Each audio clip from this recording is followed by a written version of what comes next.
तो नमस्कार, आप सभी का एक बार फिर से स्वागत है आपके अपने चैनल में। तो जिस घड़ी का इंतज़ार था आप सबों को और बहुत सारे लोगों को, वो आ गई है। UKSSC ने अपनी ऑफिशियल वेबसाइट पे पशुधन प्रसार अधिकारी का ऑफिशियल सिलेबस रिलीज़ किया है। इसको आप उनकी ऑफिशियल वेबसाइट से डाउनलोड कर सकते हैं UKSSC की। जो लोग ज़्यादा आलसी हैं वो मैं नीचे इस PDF का लिंक दे दूँगा, वहाँ से भी डाउनलोड कर सकते हैं। तो ये जो सिलेबस है, पहली बात ये सभी के लिए है। ये पशुधन प्रसार अधिकारी वालों के लिए भी है, रेशम अधिदर्शक वालों के लिए भी है और रेशम निरीक्षक सहायक वालों के लिए, तो सभी के लिए है। ध्यान से देखें, जैसे कि मैंने आपको पहले ही बताया था कि जो सिलेबस होगा वो प्योरली 11th और 12th की बायोलॉजी की NCERT होगी। वो मैंने आपको पहले ही बता दिया था। और मैक्सिमम पोर्शन करीब 80% पोर्शन जो है 11th और 12th की NCERT का है, बायोलॉजी का है।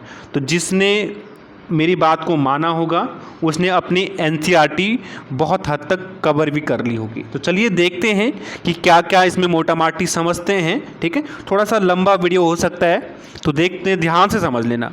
देखो, पहला इसमें अलग अलग यूनिट दे रखी है इसमें। तो पहली यूनिट है, आप ऐसा कह सकते हैं कि पहला यूनिट है वो है साइटोलॉजी एंड मॉलिक्यूलर बायोलॉजी। जो कोशिका विज्ञान है उसके बारे में बताया गया है।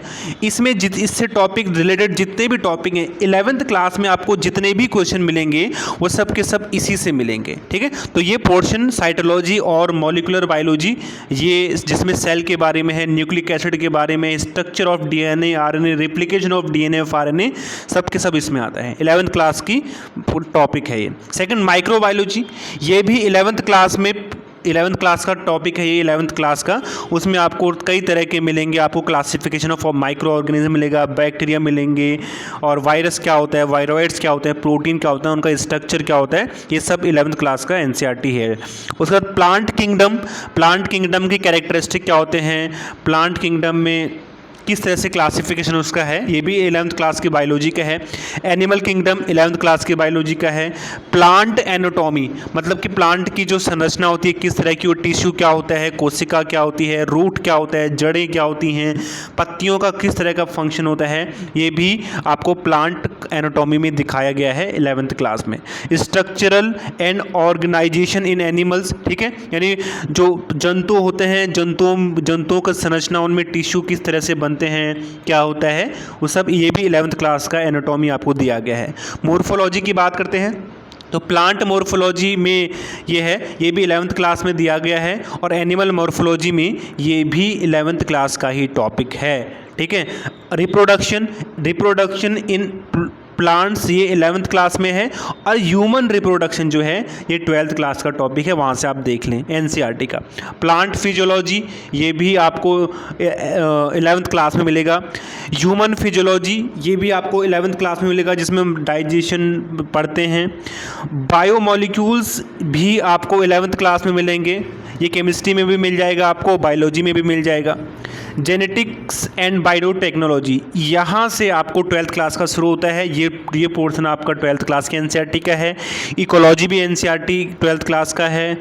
ऑर्गेनिज्म एंड पॉपुलेशन, ये भी 12th क्लास का है। बायोडाइवर्सिटी, ये भी 12th क्लास का है, इकोलॉजी का एक पोर्शन है ये भी। इन्वायरमेंटल पॉल्यूशन एंड इश्यूज़, ये भी 12th क्लास का है। एनिमल हस्बेंड्री, यहाँ पे आओ आप देखो, एनिमल हस्बेंड्री के मैक्सिमम क्वेश्चन मैंने आपको पहले करा रखे हैं। ठीक है, मैंने आपको बताया है कि फार्म एनिमल्स क्या होते हैं, लाइव स्टॉक जो ट्रेंड्स है इंडिया में, ठीक है, पशुधन जनगणना, वो भी मैंने आपको बता रखी है। ब्रीडिंग मैंने आपको करा रखा है कि एग्जोटिक और क्या होता है, ब्रीड किस तरह से आप, और इन एनिमल्स के बारे में, यानी कि कैटल, गाय भैंस के बारे में, भेड़ के बारे में, बकरी के बारे में, मुर्गी के बारे में, इन सब की मैंने अलग अलग वीडियो बना रखी है, आप देख सकते हैं अगर आप चाहें तो।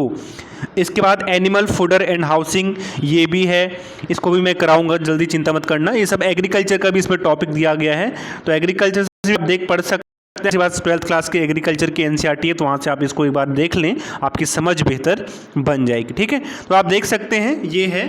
तो जो मैंने आपको बताया था कि NCERT से मैक्सिमम क्वेश्चन होंगे, वही ट्रू होता हुआ यहाँ पे दिख रहा है। और आप 11th क्लास की और 12th क्लास की NCERT आप ध्यान से करें। अब मैं ऐसा करूँगा, चिंता मत करना, इसी का वेट किया जा रहा था, सभी लोग कर रहे थे। तो मैं ऐसा करूँगा, अब यूनिट वाइज मैं हर यूनिट से, अब मैं यूनिट वाइज आपको क्वेश्चन कराऊंगा। पहले टॉपिक क्लियर कराऊंगा, जो जो चाहता है कि मैं यूनिट वाइज, जैसे पहले इस यूनिट को ख़त्म कर लूँ, फिर इस यूनिट को ख़त्म कर दूँ, फिर इस यूनिट को ख़त्म कर दूँ, जो जो चाहता है कि मैं ऐसे करूँ वो नीचे कॉमेंट में लिखो येस या नो। अगर चाहते हो तो मैं इस पर आपको हर एक यूनिट से इसके टॉपिक को क्लियर करूँगा, हर यूनिट से अलग अलग प्रैक्टिस क्वेश्चन भी कराऊँगा। लेकिन तभी कराऊँगा अगर आप नीचे लिखोगे, पता तो चले कि कौन फेवर में है कौन फेवर में नहीं है, ठीक है। अब कई कई लोगों के मन में सवाल ये होगा कि 12th क्लास से कितने मार्क्स का आ रहा है, और 11th क्लास से कितने मार्क्स का है, और ये एग्रीकल्चर से कितने मार्क्स का है, और एनिमल हस्बेंड्री से कितने मार्क्स का है। तो ये आपको कोई नहीं बता सकता अभी कि कौन कहाँ से कितने मार्क्स का है, क्योंकि इन्होंने मार्क्स का डिवीज़न नहीं करा हुआ है इसमें, ठीक है। तो ये बताना पॉसिबल नहीं है कि किस 11th क्लास से कितने नंबर का आएगा, 12th क्लास के कितने नंबर्स का आएगा, या फिर एग्रीकल्चर वाले पोर्शन से कितने का आएगा, एनिमल हस्बेंड्री से कितने का आएगा। It is not possible, because क्योंकि इन्होंने इसमें नंबरिंग नहीं करी हुई है, ठीक है, मार्किंग नहीं करी है, तो ये कोई नहीं बता सकता। तो जाहिर सी बात है, जहाँ से ज़्यादा सिलेबस है वहाँ से ज़्यादा ही आएगा। तो आपको सभी कुछ पढ़ना है, अच्छे से पढ़ाई करें, मुझे उम्मीद अब आप दिल लगा के पढ़ाई करेंगे। तो अब देख लो यार, जब इन्होंने सिलेबस निकाल दिया है तो लगा लो 3-4 महीने में, तो दिसंबर के आसपास या जनवरी के आसपास मुझे फुल उम्मीद है कि ये जो वो है एग्ज़ाम है, इसका कंडक्ट होने के फुल टू फुल चांसेस हैं, ठीक है। अच्छे से पढ़ाई करो और पढ़ते रहो, कोई दिक्कत हो तो मुझे बताओ। Thank you so much, God bless you all.